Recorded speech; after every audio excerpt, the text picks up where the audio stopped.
They're selling you all wolf tickets, people. You're eating them right up. Hey, pussy, are you still there? I back. Trust me, I back. But I'm not impressed by your performance. You'll do nothing. You'll do nothing. Shut your fucking mouth, you'll do nothing. You'll do fucking nothing. Not one is you'll do nothing. I'll tell you what, bro. I was out there, I was fighting all the hitters, bro. You ain't fought no hitters. Come on, guys. It's normal. I'm not saying I would fight you. I would kill you. John, do you think I'm just gonna sit there and let you kill me, John? I mean, really? No, don't be scared, homie. I'd like to take this chance to apologize to absolutely nobody. The double champ does what the fuck he wants. I'm gonna beat you into the living death. I mean, maybe that's your job, but where I come from, people like that get slapped. That's fucking illegal. Next year, you just shook up the world. How's that feel? Hey, I'm not surprised, motherfuckers. Yeah, this is a simulated death match. And you haven't simulated anybody's death yet. I said it last year. We're not here just to take part. We're here to take over. What is the game plan going in against him? The game plan is you go in there, hit him with some good shit, don't get hit, and come home with a pocket full of cash. Who the fuck is that guy? Everybody's on steroids. The whole UFC, everybody. I'm gonna go home tonight. I'm gonna drink a Coors Light. That's a Coors Light because Bud Light won't pay me nothing. Do you want to be a fighter? That is my question. Any of you radio personalities think you want smoke? Call me Mr. Chimney. I want smoke. Yes. Excuse me. Yes. Mixed Combat Radio here. Another edition. Back to back. Hold up. Back to back. It deserves a little bit. Yeah, trigger fingers turn to Twitter fingers. I'm just saying. Anyways, digressing. Of course, it is UFC 231 preview and breakdown. Smash the like button, share the show, subscribe, listen on podcast form, drop that review on iTunes. Yes, do that right now. Go do it. And of course, it is Max Holloway versus Brian Ortega, Valentina Shevchenko versus Joanna Jedrzejczyk, and of course, the rest of the card, which we'll get to. Tons of action, tons of good fights to watch on this pay-per-view, I'll be honest. One that I'm legit looking forward to. It's one that I've been hesitant to actually get invested in because Shevchenko has been moved off cards here and there in the past few months. Max Holloway obviously hasn't made it to his last 3 matchups, so it's just concerning a little bit when you have those sort of X factors and people that haven't been as reliable recently all on the same card, co-headlining the pay-per-view. But we are here. They weighed in. Everyone looked pretty good. I would say Holloway and Ortega looked a little bit drained, but they're just massive 145-pounders, so that's not really too surprising. But yes, let's get to it because, like I said, tons of action, tons of fights to get to. I'm not going to get to every single one, but I'm going to try to get to most of them. And obviously, like I said, hit the like button. Second show today. Obviously, show earlier today was only boxing today. Or I should say right now is only the preview prediction. We're not going to go into any MMA or UFC news right now. That will be probably Monday or Tuesday show. We just do a very long one for MMA. But anyways, like I said, let's get to it. Max Holloway versus Brian Ortega for the UFC featherweight title. It's a fight that I've been sort of going back and forth in terms of my prediction, how I see the fight going. Clear early trends, or I should say characteristics of both guys we see. Ortega is just such a supreme, explosive athlete that his ability to create devastating power and damage in a relatively quick and short space of time is just honestly sort of breathtaking sometimes. Like what he did to Frankie Yeager, what he's done in third rounds against guys like Renato Moicano, Cub Swanson, and others. It makes you be in shock at times, let's be honest. While Holloway is much more the methodical, breaking you down, by superior technique, superior skill. That is usually what Holloway wants to do, obviously combined with durability and really good power as well. Ortega naturally probably being the better Brazilian Jiu-Jitsu practitioner. I feel like that's pretty obvious as well, even though it's marginal at best. Same with the striking difference. Holloway, I think, is clearly a better striker than Brian Ortega, but it's not a wide margin of difference there. Holloway is just probably, in my opinion, better drilled when it comes to boxing fundamentals and overall kickboxing fundamentals. Ortega, though, has been improving with time. I will give him that credit. And plus, being such a young fighter, he can easily improve with leaps and bounds in between fights, let's be honest.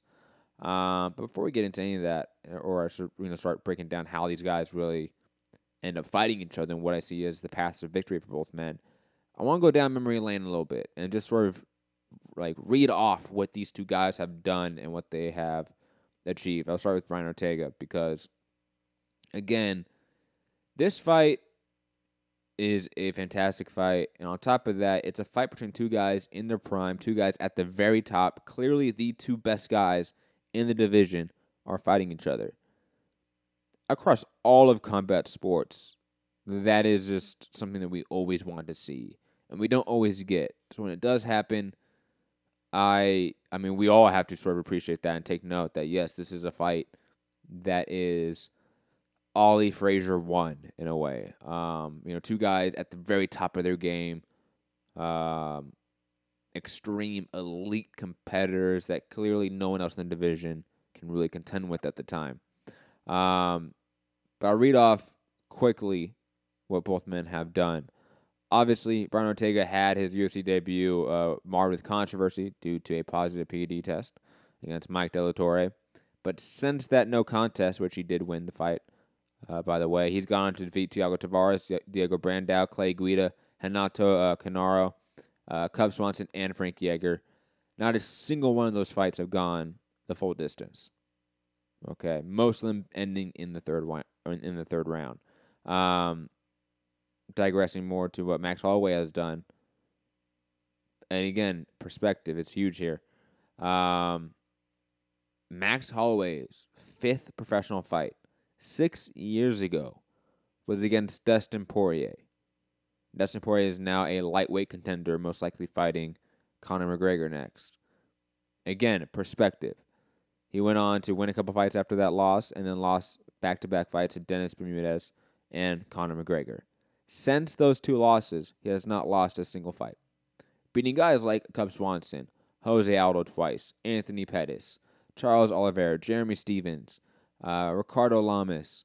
These two guys have devastated the entire division, and it is only them in the wake of it. It is like two atomic bombs that have gone off, and the only thing that's left between them is each other. Like, is the bombs themselves, is the craters that they have made. Now, what actually happens in the cage?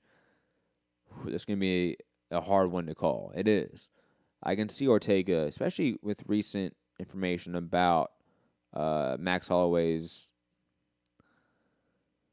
And at this point, it's really hard to describe what it is. Concussion-like symptoms is probably the best way, but still not a perfect way to describe what's been going on recently with him.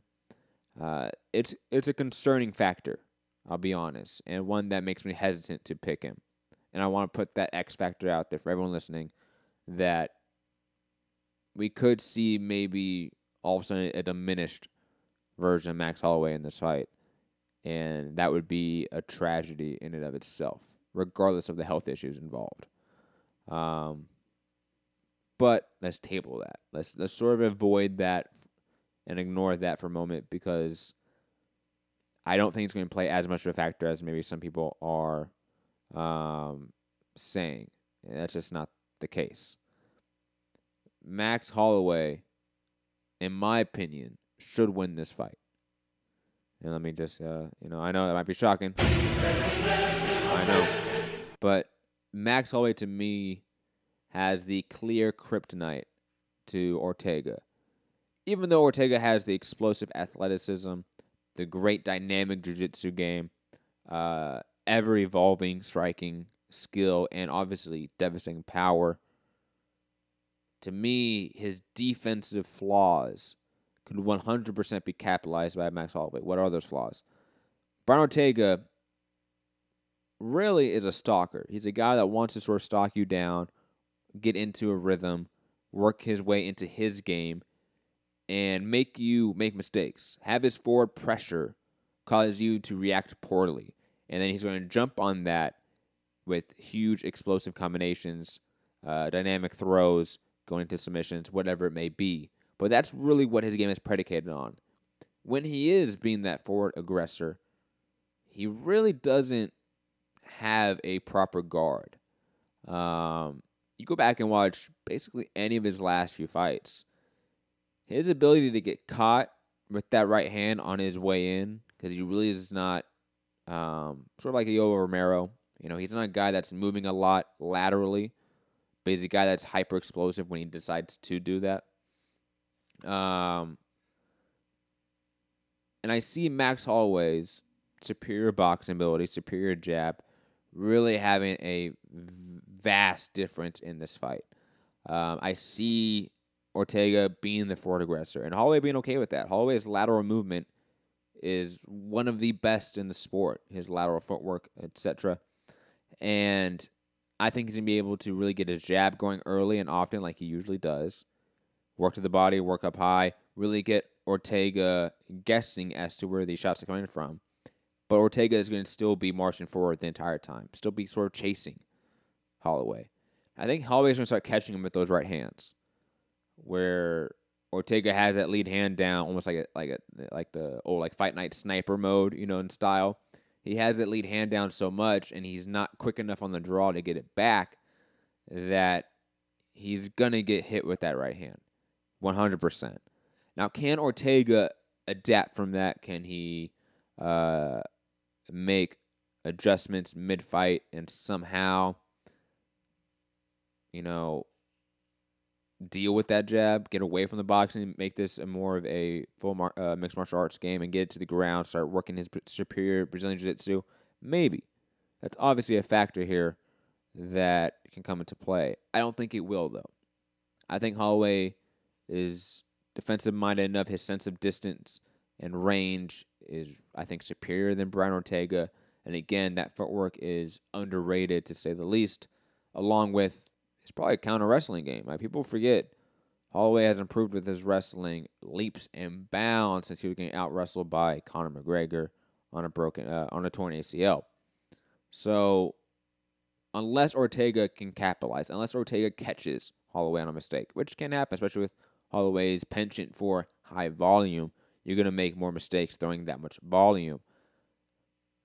I think Holloway will be able to sort of weather any storm that he faces from Ortega,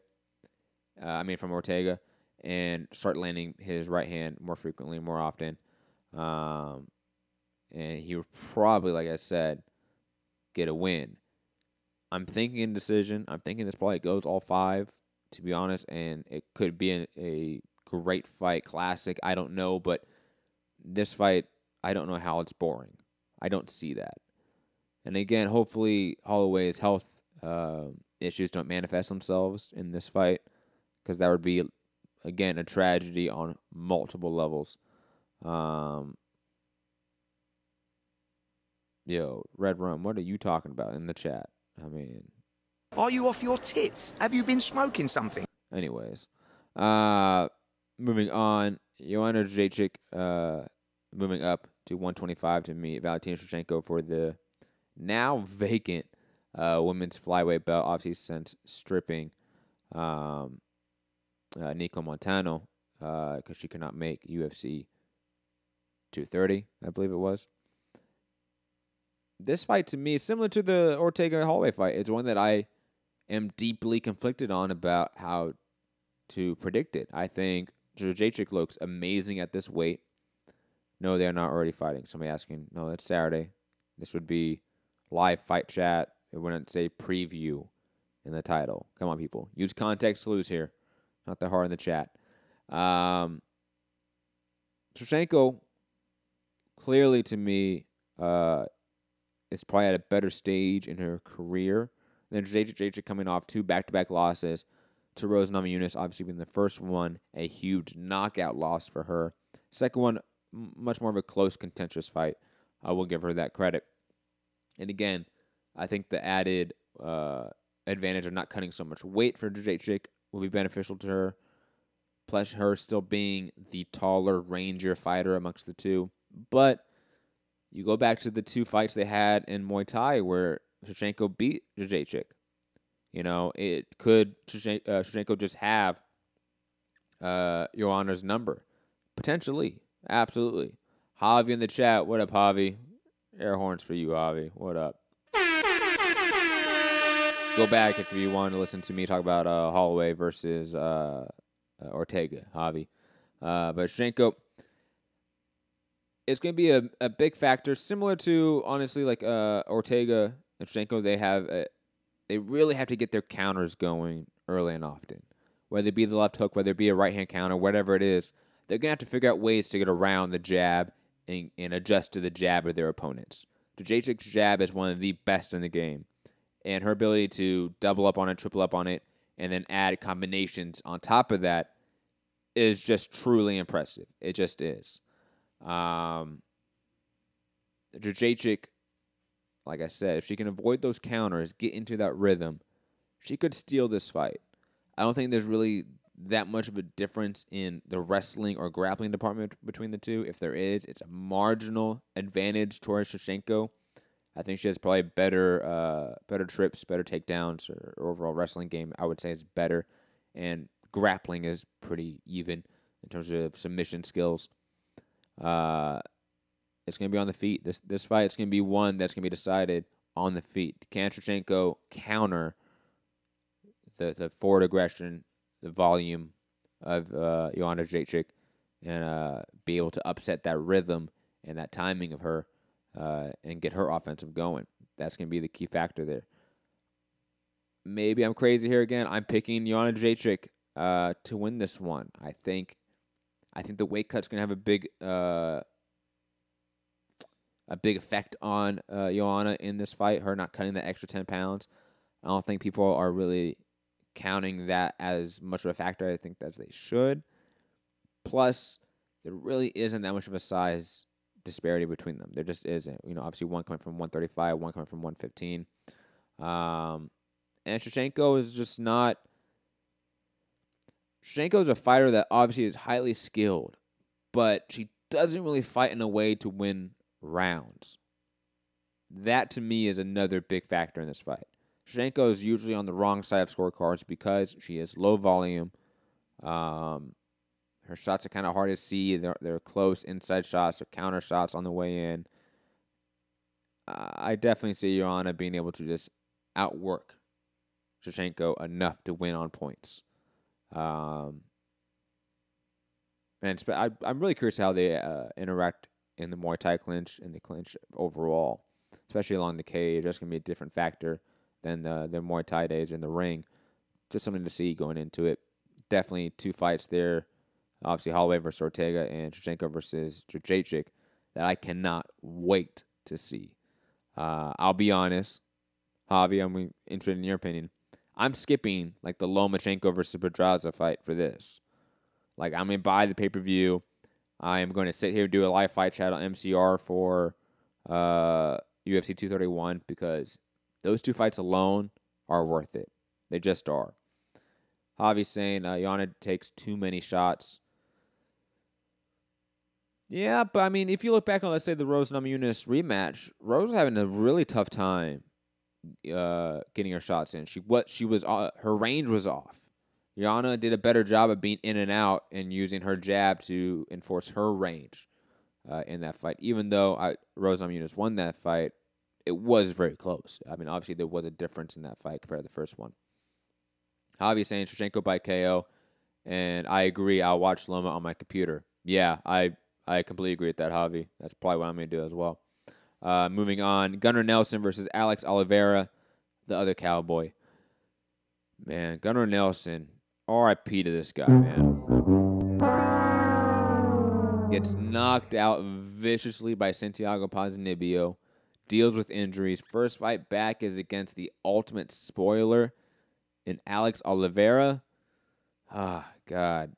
Poor Gunnar. Not that Gunnar Nelson can't win. I think, obviously, his grappling ability is far better, far more credentialed than Alex Oliveira. But Alex Oliveira is a fantastic Brazilian Jiu-Jitsu practitioner.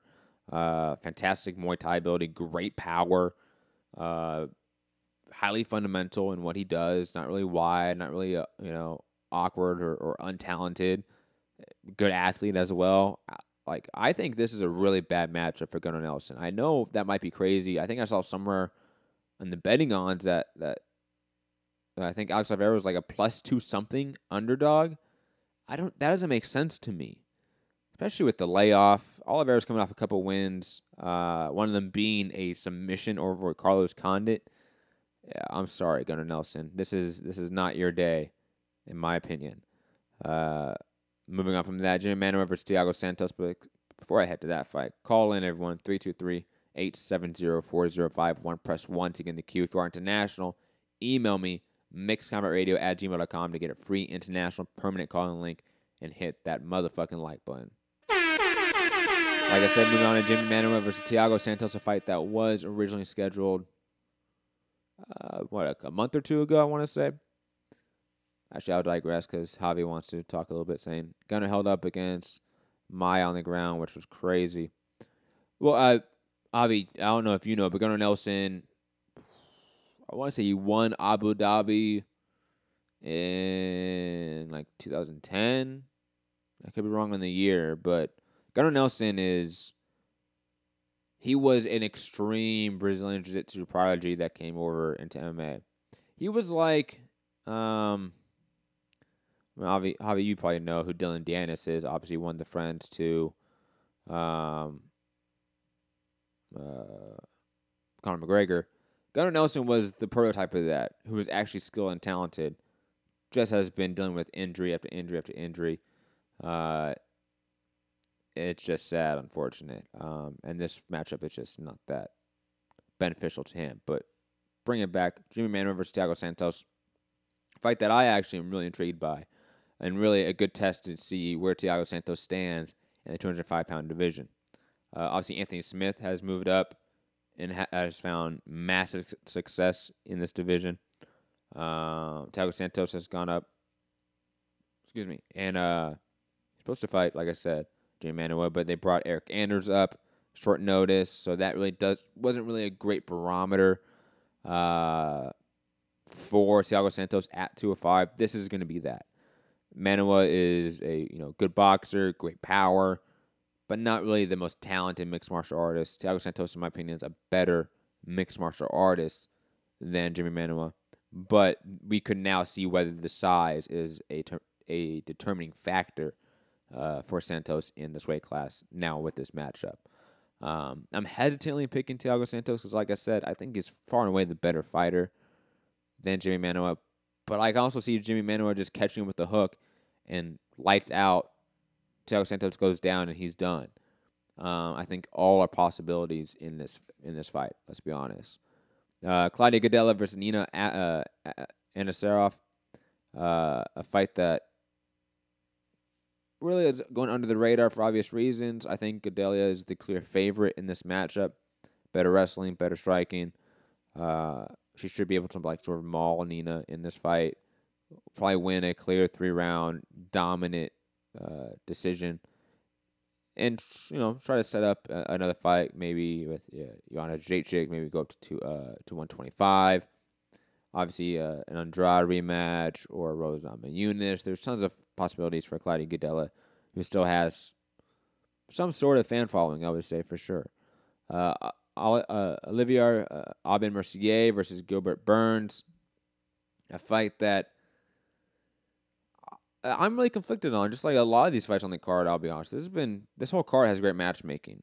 Like, I usually give the UFC matchmakers, just the UFC overall, a lot of shit. But this card, up and down the card, fantastic matchmakings. Excuse me. Ivan Mercier and Gilbert Burns, both guys that are really talented Brazilian Jiu-Jitsu practitioners.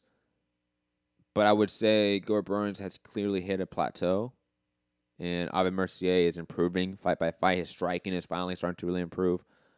I'm hesitantly picking Ivan Mercier with the upset there against Gilbert Burns, whose last fight obviously got knocked out by Daniel Hooker. But again, both guys fantastic grapplers, and Gilbert Burns technically probably the better striker, but Ivan Mercier improving with every fight. I think that would be the difference. Before we head on to any more fights on the card, actually, I'll just briefly go down the card, and I'll go to callers. I think that's Javi on the line. Again, call in 323-870-4051. Press 1 to get in the queue. If you're international, email me, mixclimateradio@gmail.com to get a free international call-in link. Caitlin Stragogan versus Jessica Ai. Jessica Ai should win that fight, even though that is a fun matchup. Eric Anders versus Elias Theodora. I'm hesitantly picking Elias Theodora, mainly because Eric Anders is coming off of a really bad showing against Thiago Santos not that long ago.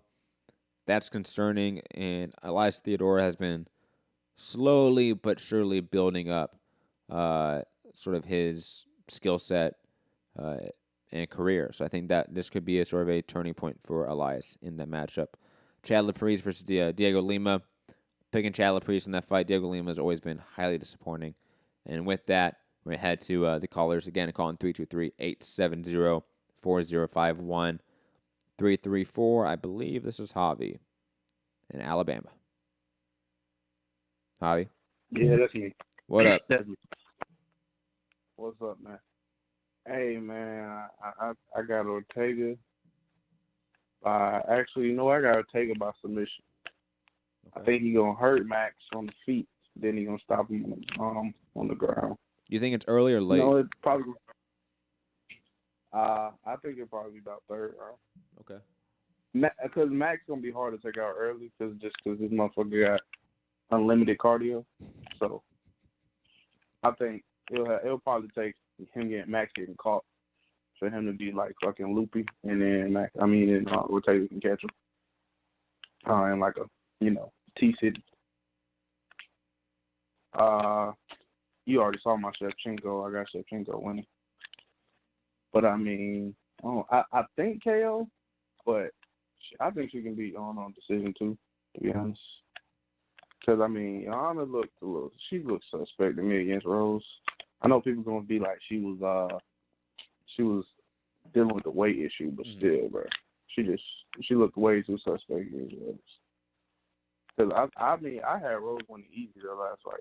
I don't care what nobody said. I know people saying it was close to the end because Joanna came on strong, but, I mean, I had Rose easy winning that fight. Who else? Who else on there? Who else you have? We have Jimmy Manuwa versus Thiago Santos, Gunnar Nelson versus Alex Oliveira, Claudia Gadella on the card. Oh, yeah, I love Claudia just because, well, look at Claudia. But, hey, didn't Thiago came from middleweight, didn't he? Yes, he did. So he's like a big ass middleweight because he damn near killed Eric Evans at the end of that fight. I think I'll go with Jimmy though, just because I ain't gonna lie. The only reason I'm picking Jimmy right now is just because I just saw a video of the last when he knocked out Corey Anderson again, and that shit was just ridiculous. That shit was crazy when he hit him with that left hook and Corey Anderson's whole body just died. That shit. But let's be honest, Corey Anderson ain't that good. 25-8, beasting 25-8. Nah, like he ain't no Thiago Santos. He changed that shit, by the way. I forgot what he changed. Thank God. That shit was awful. That 25-8 shit was awful. I was like, what the fuck? Who ever said that? And if it was just 25-8, it would be one thing. But it was beasting 25-8. That shit too long. But I'm still going with Jimmy, bro. I know Thiago big as fuck. Thiago big as hell for middleweight, so he gonna be good size. But I don't know if the power gonna translate. Well, yeah, never mind. I'm lying. That shit gonna translate. Cause he look like a goddamn Adonis. So, yeah. I'm still going with Jimmy, though. I'm going to go with Jimmy. I have no issue with that. I'm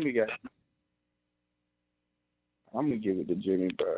And Claudia fighting who? I forgot who Claudia fighting. It's Amanda Nunes's girlfriend, Nina Asanoff. Oh, yeah. Yeah, I hope Nina lose. I don't like Amanda. So, but I'm going to go with Claudia. Claudia better overall. Yeah, she is, clearly. I remember when Claudia was a bully at one point, and then she ran the goddamn Andrade, and that shit wasn't fair. Andrade is a damn tank. I really am scared for Rose if she fight Andrade, to be honest. That's easy work. For who? Rose Namajunas. You tripping. That motherfucking Andrade look like a goddamn pit bull. Andrade, styles make fights, right? Andrade really struggles with fighters that can control the range, that are long, that have a good jab. Look what Joanna Jedrzejczyk did to Andrade. The thing is, I think Andrade, if she wanted to, she could probably take down Rose whenever she felt like it and win the fight that way. And I know Rose is good off her back and all that shit. But Andrade being that damn strong, I don't know about that. Because Andrade, who the fuck was that when Andrade was like lifting him up off the ground and slamming him? Somebody that isn't Rose Namajunas or Joanna Jedrzejczyk. Bruh, I think it was one of them. I think it might have been Claudia. It probably was Claudia. She manhandled Claudia. That was sad to see. Hey, Claudia's a big ass fucking what's her name? Claudia's big for that weight class though. Well, that was like I mean, obviously not a really direct comparison, but it's like Foreman Frazier. Like Foreman's just a bigger hitter than Frazier, even though that's Frazier's like go-to thing. It's just to be a really heavy hitter in a sense, right? Claudia Gadelha. So you trying to say Rose? You trying to say Rose can beat Muhammad Ali? I mean, again, not directly comparing it, but just saying like how one fighter can just do something that better than the other, or like Spence and Mikey coming up, right? Obviously, Mikey Garcia, fantastic boxer, but I think Spence is better in every category. Like he does what Mikey does great, better. I think Andrade does what Gadelha does, but better than Gadelha. Agreed. But Claudia gave Jedrzejczyk a better fight. That's the crazy part. Mm-hmm. The styles make fights. Styles make fights, man. Close. Yeah, I agree. Hey, and I'm going with Eric Anders too. Give Eric, your boy, his shot. I like Eric. It was short notice that last fight. Yeah, Eric's a good guy. That's a close fight. There's a bunch of close fights on this card. Like, there's not one fight I see that I'm like, oh yeah, it's easy this way. Yeah, I agree. But I think Eric was in good shape too at weigh-in. Like that motherfucker was shredded at weigh-ins. I ain't never seen him that shredded. And plus, isn't he Alabama guy? That's why you're big on him, right? Most definitely, bro. What you mean? Yeah. You already know it. Alabama all the way. Him, Walt Harris, fight out of Birmingham too. Oh, that's funny. But Walt ain't all that.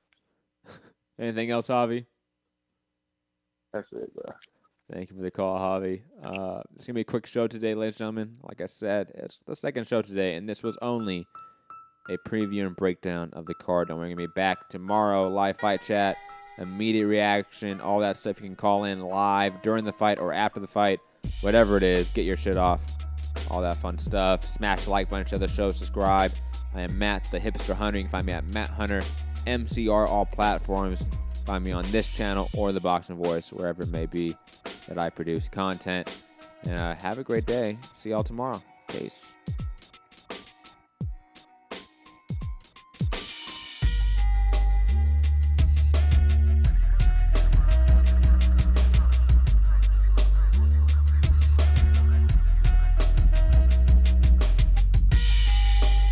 Everybody's on steroids. The whole UFC, everybody. I am Phil. I'm very Phil. That's fucking illegal.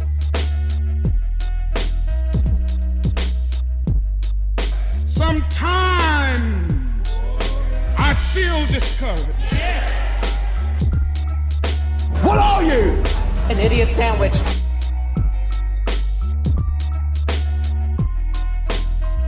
Are you off your tits? Have you been smoking something? Just send me location. Hey, pussy, are you still there? Who the fuck is that guy? Come on, guys. It's normal. I mean, maybe that's your job, but where I come from, you know, people like that get slapped.